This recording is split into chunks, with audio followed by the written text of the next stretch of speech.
Welcome to our Chancellor Society's virtual event presented by the South Bay Chancellor Society Committee. If this is your first time participating in a Chancellor Society event, welcome and thank you so much for joining us today. My name is Dan Lowe, and I serve as the Regional Chair of the South Bay Chancellor Society Volunteer Committee. While we always thought highly of the university, we came to love UCLA through our two sons.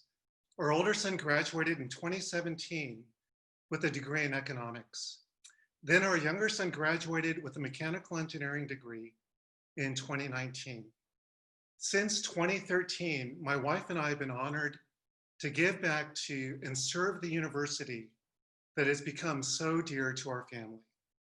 As we all adapt to our safer at home guidelines, today's webinar is a perfect opportunity to show our appreciation to the Chancellor Society's committee and the community at large, and to showcase what sets UCLA apart from every other university in our nation.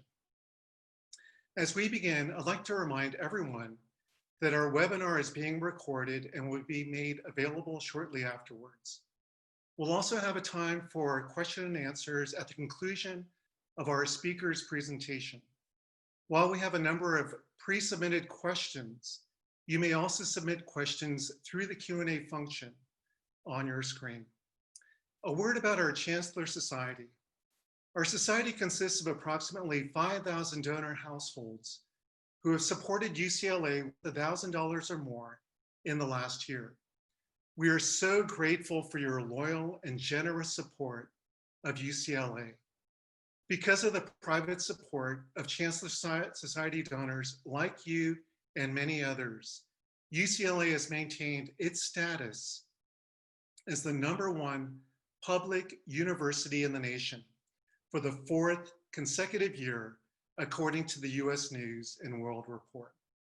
And naturally, one of the greatest sources of pride at UCLA is our amazing students who enrich and distinguish our campus in multiple ways. As a prelude to Professor Vavrick's presentation, we are very fortunate to have one of our amazing students with us to explain why she chose UCLA, how the scholarship she received has impacted her experience, and how UCLA is preparing her for success on her chosen path. Please join me in welcoming Jennifer Ramos. Thank you, Dan. My name is Jennifer Ramos, and I am a rising senior majoring in public affairs with a minor in education. I am a proud daughter of Guatemalan immigrants and a first-generation college student. Growing up, I knew I wanted to go to UCLA because I knew that it would be filled with so many opportunities to discover what I wanted to do and study. The only problem was that I had no idea how expensive college was going to be. Throughout high school, I stayed after school doing extracurricular activities that I loved until 6 p.m. Monday through Friday, and stayed up until about 1 in the morning finishing schoolwork. Throughout middle school and high school, I did everything I thought I was supposed to do and more to get into UCLA. Yet, when I was accepted, I was faced with the reality that no matter what I did to get in, my financial situation might impede me from not only going to UCLA, but also any other college I got accepted to. Being at UCLA has been the greatest opportunity I have ever had. During my time here, I have had the privilege of working with at-risk youth at Webster Middle School for the 4th year in a row now, as part of the Los Angeles Teen Mentoring Program introduced to me by the Alumni Association. Throughout this program, I have helped my students improve their reading, writing, knowledge about college, and communication skills, while creating an environment where they feel capable of pursuing education after high school. I have also been honored as an intern for a Nazarian, assembly member of the 46th District of California. As an intern, I called and worked with people from all over the community all day and helped them with any concerns or state issues that they may have had. My priority was to be an active resource to the constituents.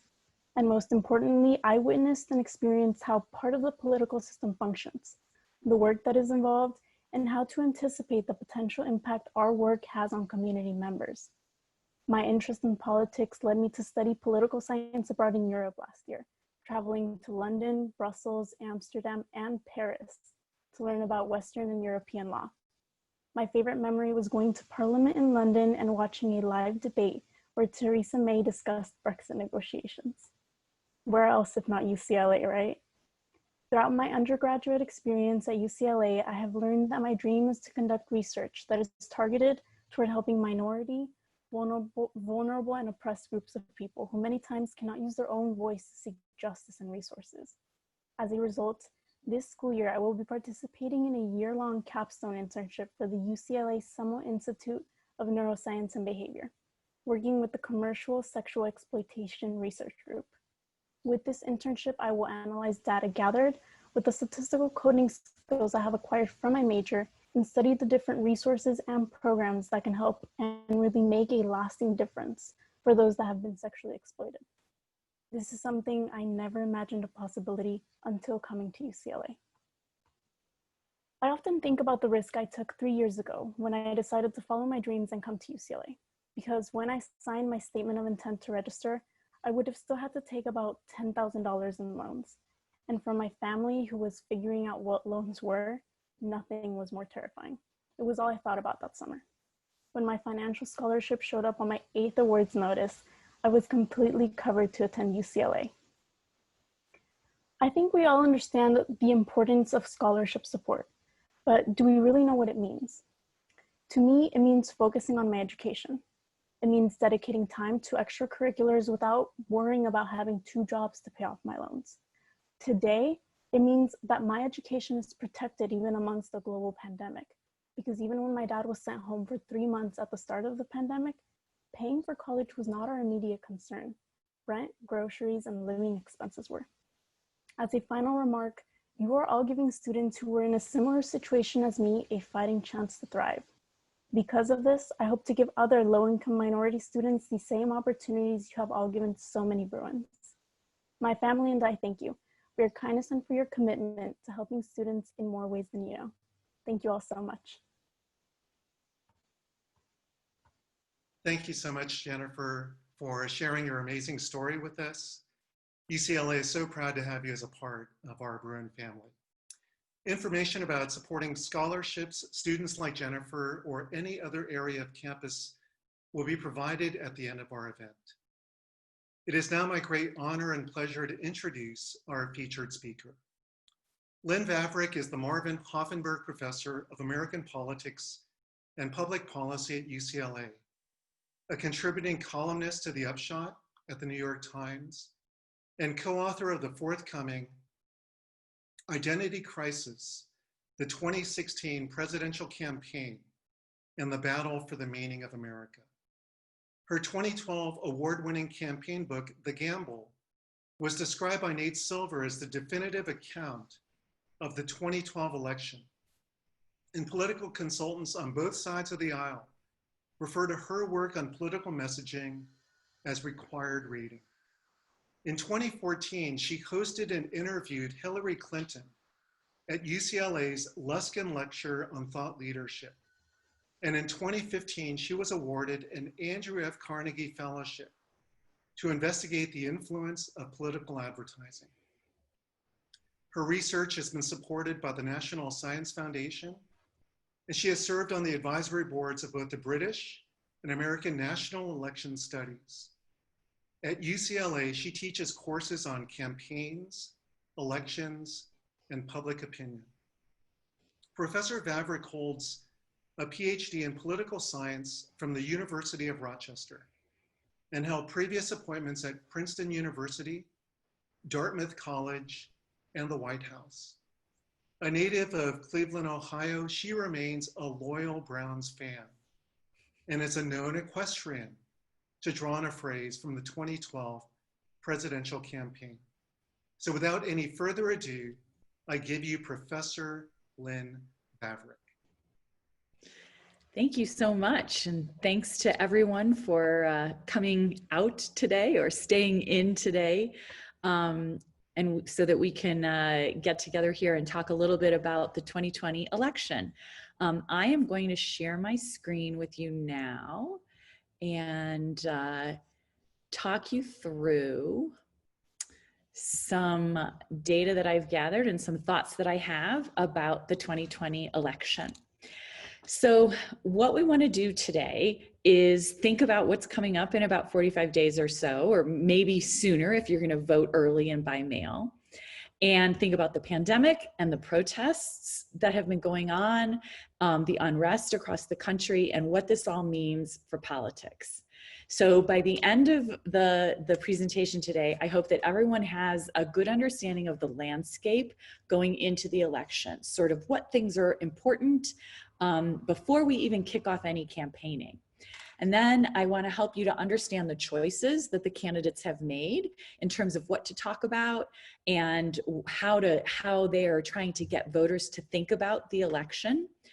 And then at the end, we'll sort of take a minute to assess, look at a lot of data, and try to say whose strategy is working and what does that really tell us about who might win in November. So that's where we're going here in the next couple of minutes.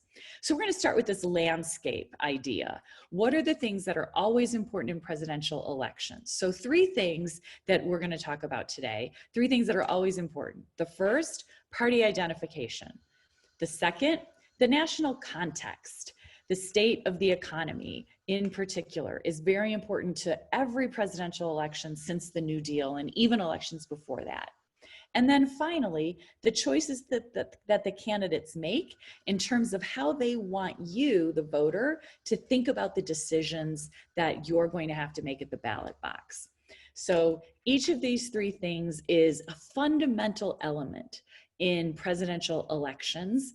We're going to go through each of them in turn. So we'll start with party identification. And the takeaway here is party identification is strong and it's incredibly stable. So I want to start by showing you here on the left-hand side of the screen, the distribution of party identification right now in the country. And so you can see that Democrats are roughly coming in around 46%. These are people who say they identify with the Democratic Party. Independents, pure independents, people who don't lean in either direction, even when you push them, 15%. And then Republicans, about 39%. So that's the way party identification is stacking up at this moment in time. And it's glue. You can sort of think of party ID as glue. And what is it glue for? It's glue for a lot of things, but in our case today, for how people vote. So what I'm showing you here is what we call a transition table. This is data from 5,710 people, the same people who I interviewed in 2012 and then again in 2016. And I asked them how they voted in each of those elections. And the way to read this table is to read it across the row. So that's going to sum to 100. These percentages are going to sum to 100 across the row. And the next couple tables that I show you are going to all work in that same way. So this here is the 2012 vote. And what you're seeing here is conditional on having voted for Mitt Romney in 2012, what percentage of those Romney voters were glued to the Republican Party and voted for Donald Trump in 2016? 94%. Republicans lost about 6%. So 6% of those Romney voters peeled off and voted for Hillary Clinton. But look at the number here in the bottom row. So Barack Obama voters in 2012, only 90% of them were glued to Hillary Clinton in 2016. The Democrats lost almost 10% to the Republicans. The fact that these 2 diagonal numbers here are different is unusual. Usually there's always some ebb and flow, people switching sides, moving around. Maybe it's 3, 4, 5%, but it's usually the same in both directions. So 2016 was a little unusual in that the Democrats lost more votes to the Republicans than the Republicans lost to the Democrats. And 2016 was even more unusual when I break this down into just voters who are white without a college degree. So white non-college educated Romney voters, they really stuck with Trump in 2016, only about 4% switching over to Hillary Clinton. But look at the white non-college educated Democrats who voted for Barack Obama and then peeled off to vote for Donald Trump in 2016. The Democrats lost almost a quarter of those white non-college educated voters to Trump. This 77 number is very low in terms of the glue. That's the number that we're looking for the glue of party identification. Okay, so where are we right now?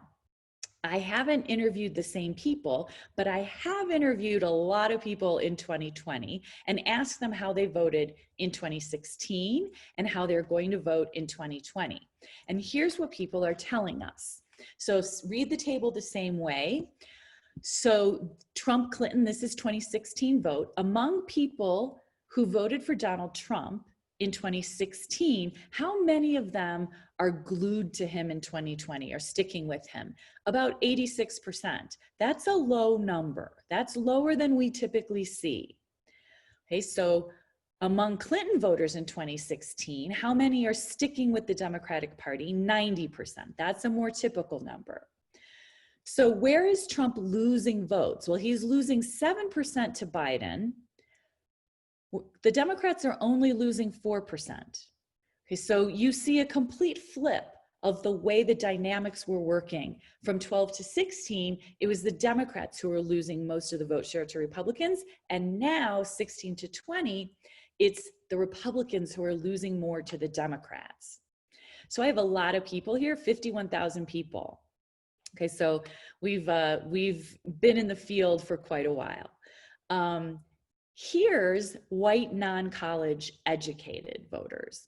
So conditional on where they were in 2016, the white non-college educated voters who voted for Trump, 89% of them sticking with Trump, 5% going to Biden.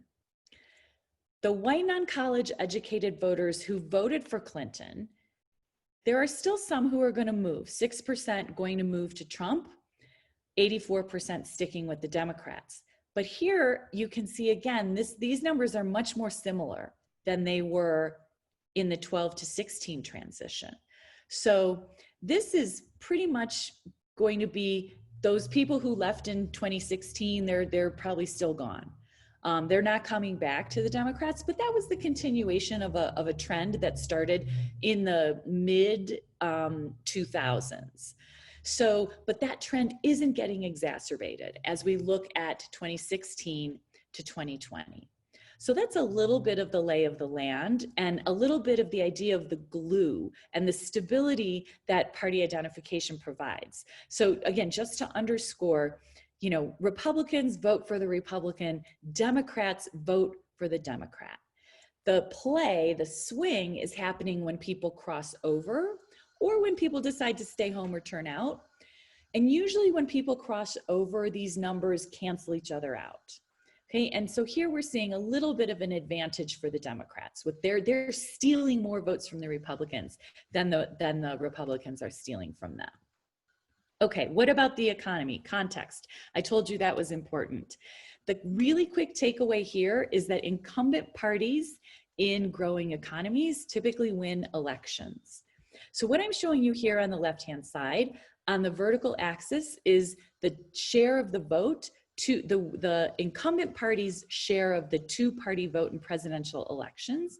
And on the horizontal axis, the growth rate in terms of gross domestic product for the first 6 months of every election year. So from January to June, the growth rate. And then I'm plotting for you all of the presidential elections since the New Deal. And you can see that I've drawn a trend line here. There's this upward relationship. The more the economy grows, the better the incumbent party does by a pretty good clip. Okay, the line is not flat. There's lots of noise. There are cases above and below the line, but on average, when the economy grows, the incumbent party does better. And interestingly, here's 2016, right on the line, right where we expected it to be. Very close election, very close to the 50-50 mark just in the way the economy predicted it would be. And that's where it ended up being, despite the unusualness of Donald Trump as a candidate and of the race in general. So there are limitations to this. This is a picture that is drawn based on all those elections since the New Deal, since 1948. Okay, so that means that we're basing our prediction on the reality of two candidates, well-financed, fighting hard in pretty much normal economic times. 2008 was a little bit unusual, but this year, this year is very unusual. If we were to put 2020 on this prediction line right now, we'd have to be like, you know, way out here on the horizontal axis somewhere, which means the line would be like way off the chart. There are limitations to drawing a linear relationship like this. But the takeaway is that incumbent parties in shrinking economies typically lose elections. And that is what Donald Trump is in right now. He is the incumbent president, the actual person. That's even worse than being just in the incumbent party. And he is in a massively shrinking economy from January to June. So the party identification does not look great for the Trump campaign, and the state of the economy does not look great for the Trump campaign. Okay, so that's going to bring us to the third thing, the choices that the candidates make, the constraints that they're facing. For Donald Trump, one of those constraints is the state of the economy. It's the COVID pandemic. And another consideration that candidates make is who are they running against and where are they advantaged relative to their opponent? Okay, so we have two people who are not in their 30s and 40s. So they have a lot of experience to talk about. Neither one of them is going to be advantaged based on experience or world, experience in the world, having been around the block. So they are not going to be talking about those things because they don't get any advantage from doing that. If the Democratic nominee had been Pete Buttigieg, you might imagine that he could leverage fresh ideas, a new perspective, a new generation.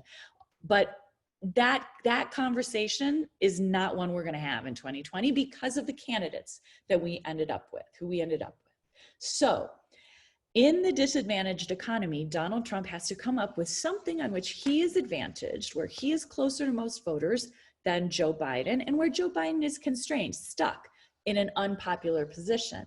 All Biden has to do is go out and remind people of the state of the economy, blame Trump for it, and he, based on history, should have a pretty good shot at winning the presidential election. So how have the candidates thought about these choices? So in 2016, it's the same and a little different. It's the same in that you're hearing a lot of the same things being talked about, but Clinton was advantaged on the economy in 2016, just like Biden is advantaged now. But the Democrats were the incumbent party in 2016, and now they're the challenging party. Clinton highlighted in 2016 Trump's character, the flaws and the weaknesses that she saw in his character. Trump tried to refocus the election off of the economy onto these identity-inflected issues. And he basically met the Republican Party voters, the base voters, where they were on these issues, whereas previous Republican elites were trying to lead on these issues. In 2012, the Republican Party put out a report on immigration about paths to citizenship and how they were going to expand their views. That was the elite, it was not the voters. And Trump came in and said, nope, I'm going to meet the voters where they are. And he made identity more important than the economy in 2016. So Biden has to be careful not to repeat that same strategy, given that he's running against the same exact candidate. So in 2020, Biden again, the Democrats advantaged on the economy. They're the challenging party now. So he can highlight Trump's mishandling of COVID and mishandling of the economic fallout. He can hold Trump accountable for his record in office. Trump is once again trying to leverage identity, but this time, instead of it being about Muslim travel bans and immigration and building the wall, it's about policing and protests and crime and safety, but it is still identity inflected. So the contest is shaping up to be a performance evaluation in office versus how to keep America safe.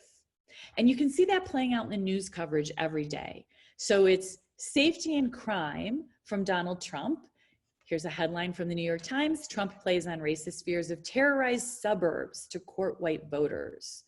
Okay, so he is painting a picture of the suburbs under siege. And at their convention, if you watched, you'll remember they put the McCloskeys up, this family in St. Louis who ran outside with weapons to defend their house when a protest was marching through. And they talked very openly to Americans, this could be you one day very soon if Joe Biden is elected. And so that is Trump's strategy, is to talk about safety, crime, and order, to talk about the suburbs and the idea of suburban America going away. At first, that was about housing policy. And then after Memorial Day, after the protests in the wake of the killing of George Floyd, it became more about safety. Here is a headline describing Joe Biden's strategy. Biden in Michigan to push a jobs plan, tears into Trump's virus response. Right? Exactly the strategy that we were talking about.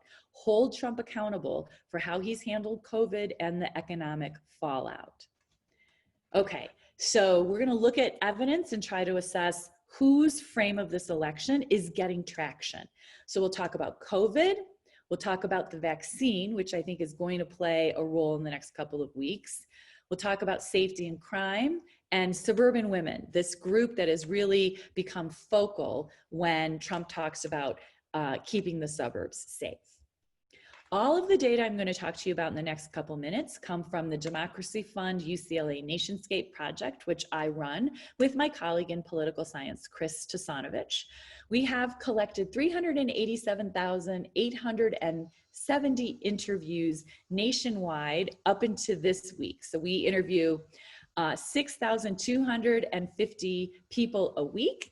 We've done it every week since July of 2019.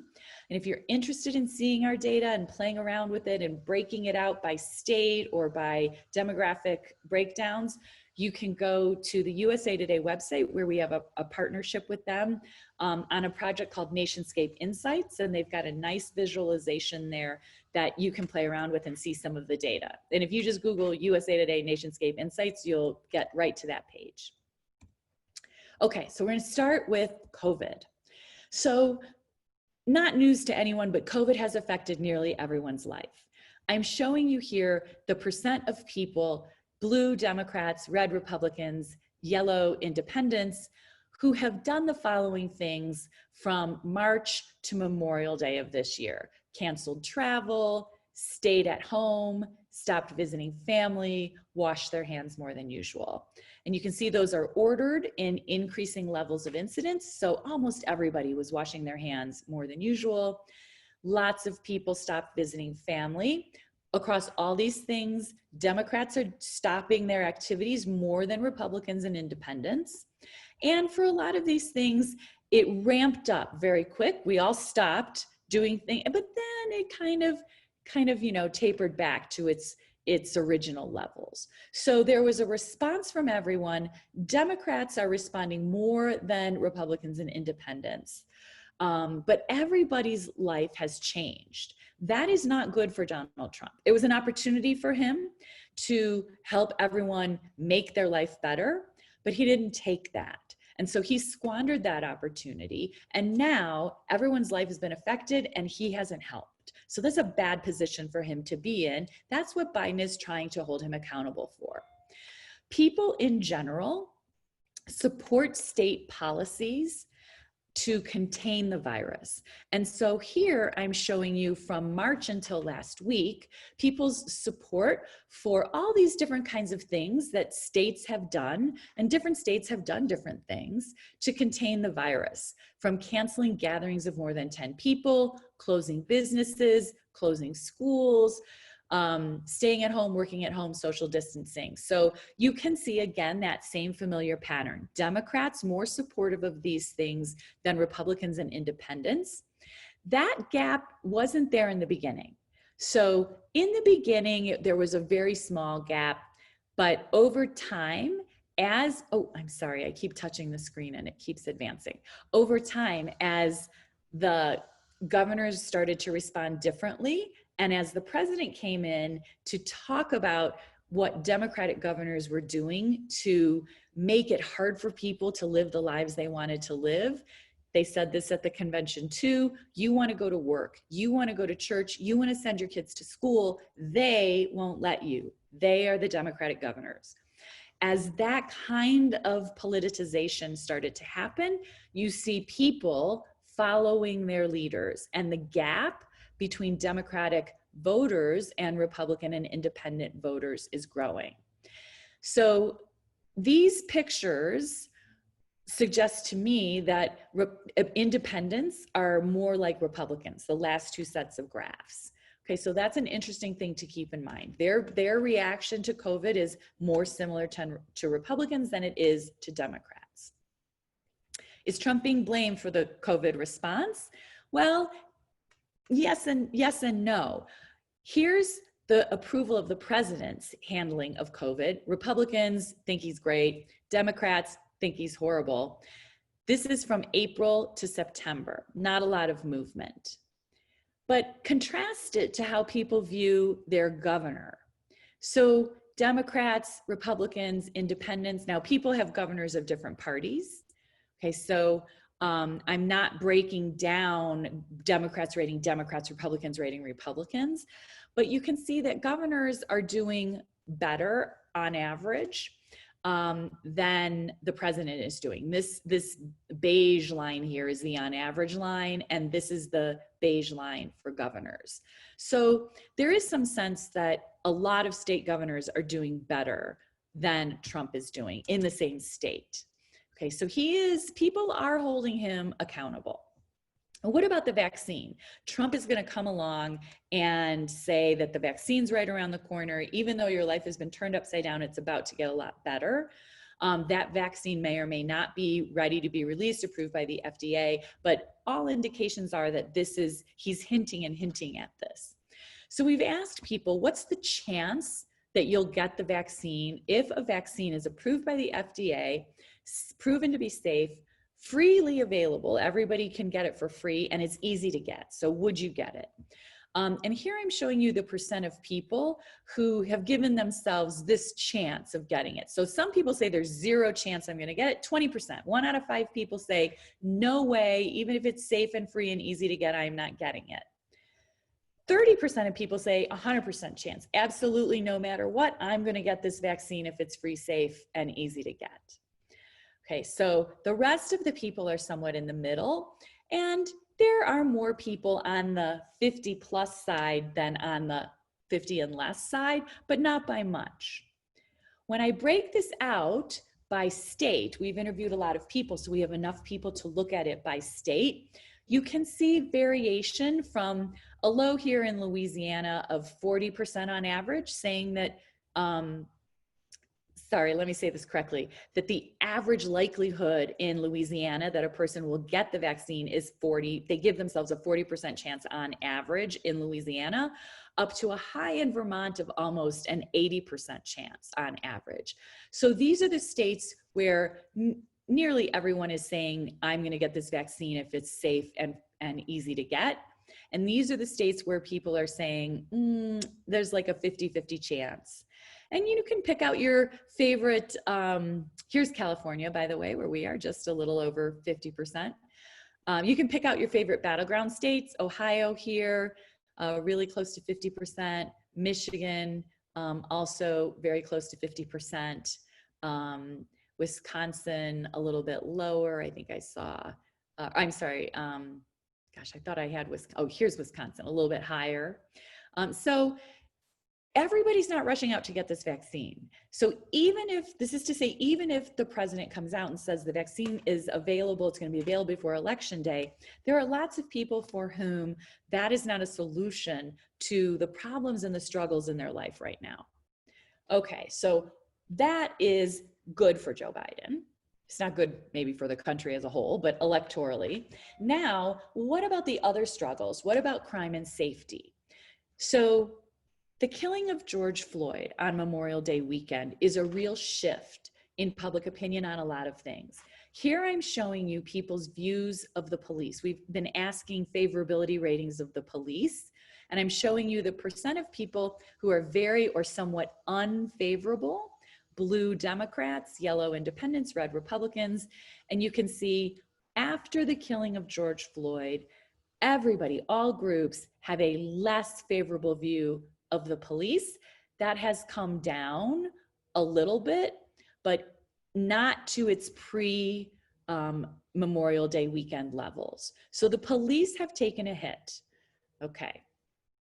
Here's state by state, again, asking about favorability of the police. This is percent favorable, and I've ordered the states here in order of least to most favorable, but then these pale orange dots are after Memorial Day. So the darker dots are before the killing of George Floyd, and then the pale dots are after the killing of George Floyd. And so you can see across every single state in the country, police are held in less high regard after Memorial Day weekend than they are before.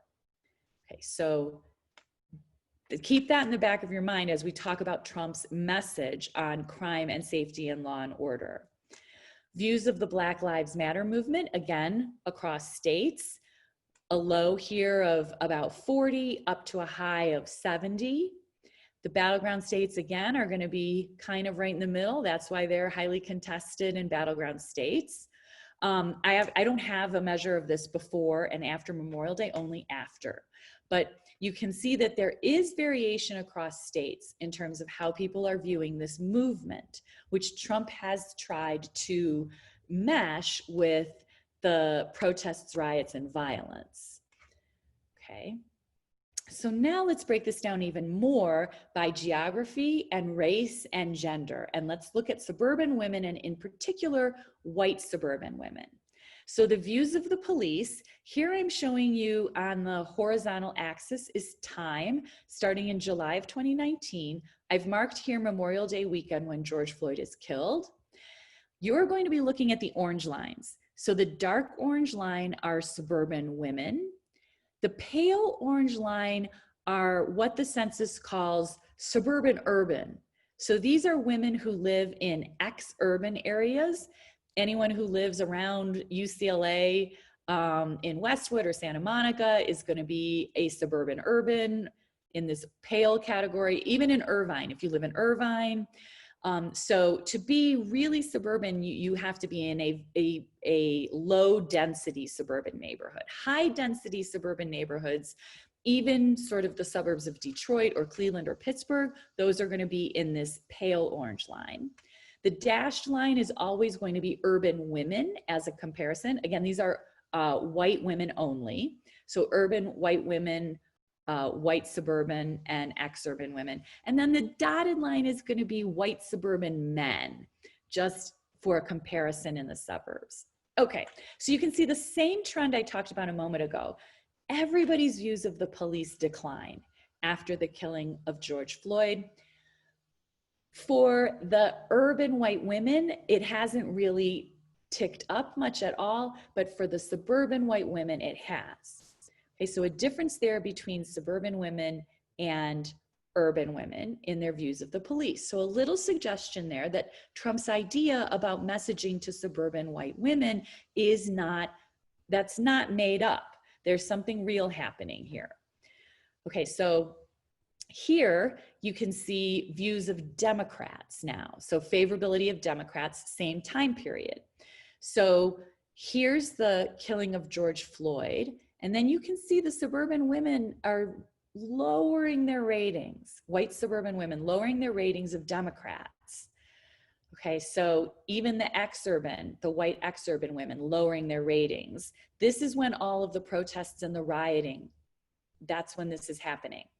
So as that's happening, the suburban white women are decreasing their views of Democrats. Again, suggesting that Trump's strategy is not a bad one. Here's views of Republicans after those protests. So again, the orange line, the white suburban women views of Republicans going up. They go down initially after the killing of George Floyd, but when the protests start to happen, the views of Republicans go up. White urban women, views of Republicans going up during this period of unrest. Same thing with white suburban men. So again, suggesting that Trump's strategy that I'm going to keep you safe in your community is not a crazy one. And then after the RNC, I just wanted to show you here suburban white women, their views of Trump now after the Republican National Convention going up. But here, the white urban and ex-urban women, their views going down.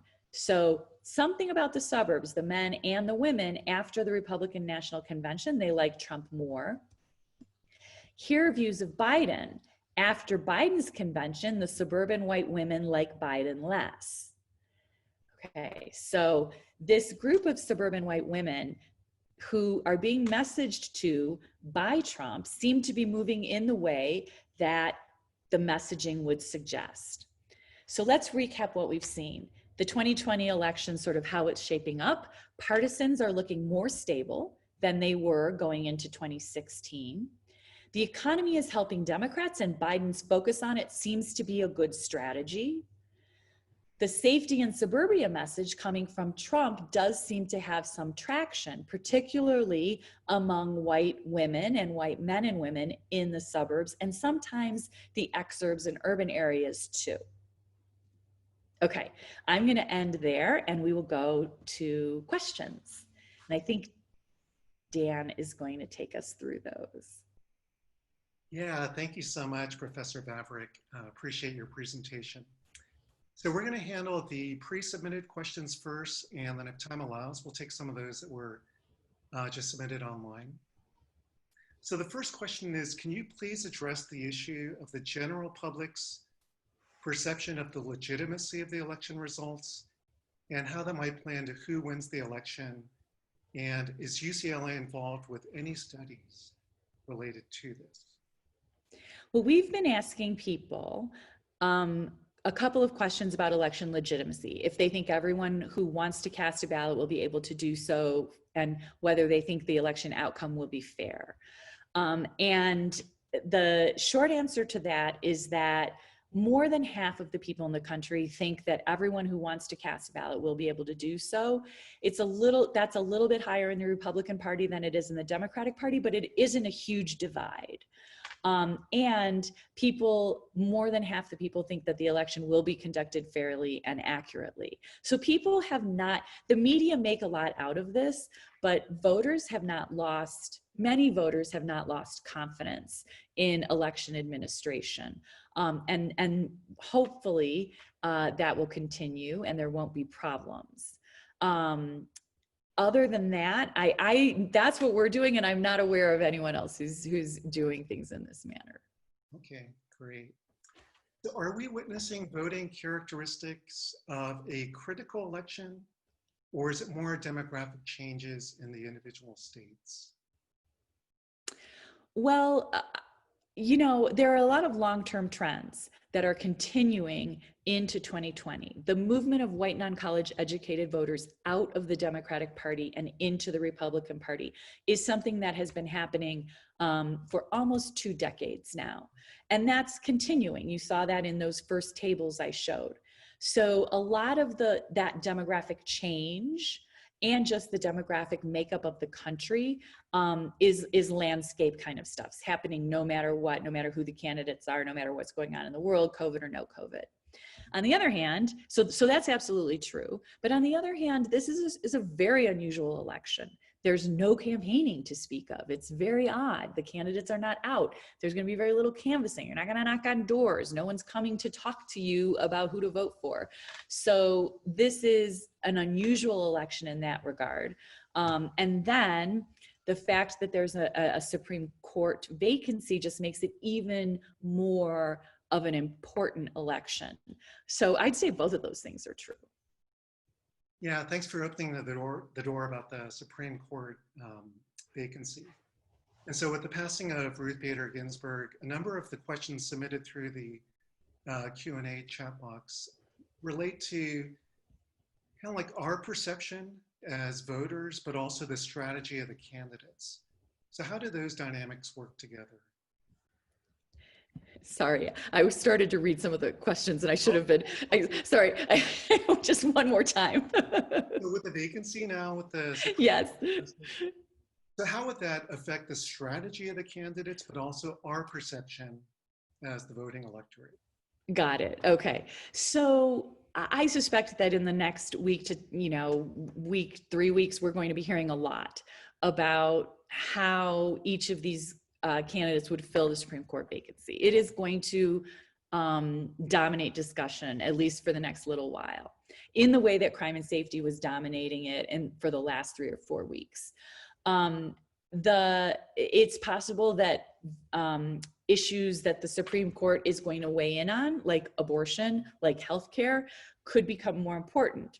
The interesting thing about healthcare is, despite COVID and despite the way it's affected everyone's life, people's views of healthcare policy have not changed at all. So those lines are totally flat. Medicare for all of that kind of stuff. No change at all in people's views, despite suffering through a global pandemic. So it'll be interesting to see if the Supreme Court vacancy can actually move healthcare to the top of the agenda and change people's views in a way that actually suffering through a global pandemic could not. That will be very interesting, but I suspect that at least abortion will become a talking point. And one of the interesting things about public opinion on abortion is that when people talk about it, they talk about the extremes. Abortion is always legal. Abortion is never legal. But very few people live in those extremes. Most people live somewhere in the middle. So, for example, in our data, 21% of people say abortion should never be legal. 56% say that abortion should be legal in cases other than, so beyond. So abortion should be legal in cases of rape, incest, or life of the mother is in danger, but even beyond that. And so those reasons might be choice of, the woman just makes a choice for reasons that aren't those reasons. And 56% of the population agrees with that. So the center of the spectrum has a lot of the density of public opinion in it. And so if these candidates go out and start talking about appointments to the court that will either make it never legal or keep the status quo, it's going to be interesting to see whether public opinion on abortion actually starts to move. It has not moved ever. It is very, very stable. Okay, great. So what powers exist in Congress and the judiciary branches to combat real or perceived election tampering by the executive branch? And is there anything that can or should be put in place before the election to ensure the integrity of everything that goes on? Well, I think secretaries of states are very keen to this problem. And so I am sure that there are a lot of things that are happening across states. Just so everybody is on the same page, elections are run by states, and the Secretary of State is in charge of running the elections. They're administered by counties. And so that's why, and there are 3,187 counties in the country. And that's why there are so many different voting machines and voting technologies, and who's getting a mail-in ballot and who's not, and can you vote early, and what is it all? It's county and state level. But as you're saying, the outcome is about the country as a whole. And so we want to avoid the case where this questioner is saying, the president can come in and, I don't know, seize ballots, call for, a recount. There are procedures, states have procedures about how all these things happen, but really you can let your imagination run wild. And I think that the biggest thing that is happening is states trying to get voters to send in their mail-in ballots early. In many states, they are allowed to start counting them early, and some they are not. but if the more ballots that can get counted and reported on, the less likely the election outcome will be to be uncertain on election day. Okay, great. So we have such a low turnout among minority voters. The question is, how do we make elections seem more important to people who currently don't vote? And what can we do to increase the ability and make it easier for those who want to vote to actually vote? So interestingly, turning out in elections, voting in elections is a little bit like a habit. It's very hard to change. So even historic candidacies like Barack Obama's changed turnout like to a great degree based on how much it usually changes, but not a big number objectively. An election happening in a global pandemic with a Supreme Court vacancy, you might think is how much more important can it get? Don't expect to see turnout changing by 20 points. It's not going to happen. So people have a lot of different reasons for not registering to vote and not turning out to vote. One of the things that political scientists have found is most effective at changing people's minds is just getting people to sit down and make a plan for how they're going to vote. For a lot of people, election day comes and, oh yeah, gosh, I really meant to do that, but the day got away from me. Or I tried to go and I couldn't find a parking place. I didn't, there was no place to park. And then I had to go get my kid. And then the line was too long. All these kinds of convenience things. So one of the things that has made the biggest difference is to say to people, think about your day. When do you have 45 minutes to actually drive there, find a place to park, go? And if people make a plan, they're much more likely to carry it out. So that's not inspiring, I realize. But those kinds of small things can make a difference in a way that these sort of like, wow, this is a really important election, don't always move people. Okay. So one last question came in through the current chat is, how important do you think this year's debates will be? Well, one of the things that we know for sure is that really debates have hardly ever made a difference in an election outcome. Even in 2012, that first presidential debate when Barack Obama did not do well relative to Mitt Romney, and the news coverage was all like, wow, Romney really won that debate. It was crushingly good. And there was a shift in the polls. It was like a 4-point shift toward Romney. We had panel data. We had the same people over time in that election cycle. And what we saw was that people moved away from Barack Obama into undecided. And then they hung out there. So that made Romney's, people moved out of undecided into Romney. So Romney picked up some vote share. It wasn't people switching. It wasn't going from Obama to Romney. It was moving in and out of undecided. And then about a week later, Mitt Romney was at a fundraiser and he said, 47% of the population will never vote for me. Got caught on tape. That was very controversial. And all those people who had moved back. And so it looked like the debate had mattered, but really it was just this shift into being like, I didn't love that so much, or I really liked that. But then as soon as the candidates returned to type, the voters returned to where they were. So there could be short-term movement, but long-term sticky movement, you hardly ever see coming from debates. It's very important for Joe Biden to do well, having said that, in these debates. He wants to go there and be prepared and deliver everything he's got and hold Trump accountable.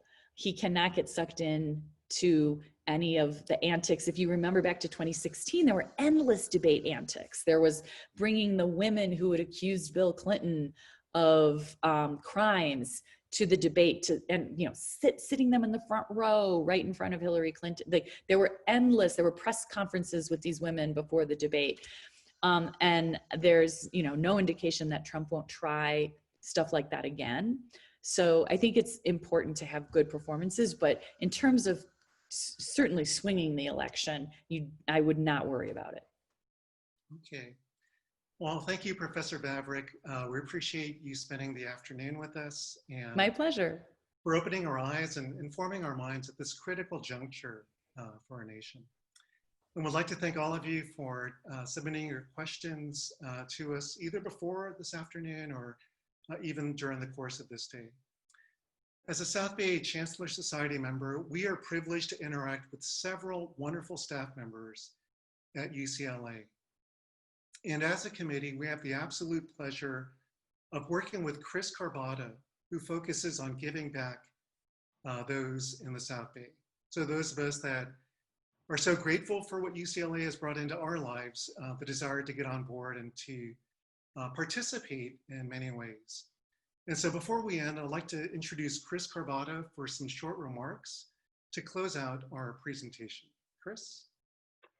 Thank you, Dan, and good afternoon, Bruins. Again, my name is Chris Carbata. I'm the Regional Director for the South Bay and North Santa Monica Bay. And if you have questions about how to give to UCLA, please feel free to contact me at any time and I'll be more than happy to assist. As a reminder, this is the third of many Chancellor Society events scheduled for this fiscal year. This afternoon's event was a partnership with the South Bay Volunteer Committee. Now, if you don't live or work in the South Bay area, not to worry at all, as future events will feature my other regional colleagues and their respective committees. Just please be on the lookout for invitations. Now, I'd like to take this opportunity to thank our Chancellor Society volunteer, Dan Lowe, and our student speaker, Jennifer Ramos, for participating in this afternoon's event. And a special thanks to you, Professor Vavrick, for taking the time to share your expertise about the upcoming presidential election. This is truly a remarkable presentation. And last, but certainly not least, I'd like to thank all our loyal UCLA supporters in attendance. Programs like these are made possible by the generosity of donors like you. Now that concludes this afternoon's event. Thank you so much for attending. I hope you enjoyed it. Stay safe, stay healthy, and as always, go Bruins. Take care.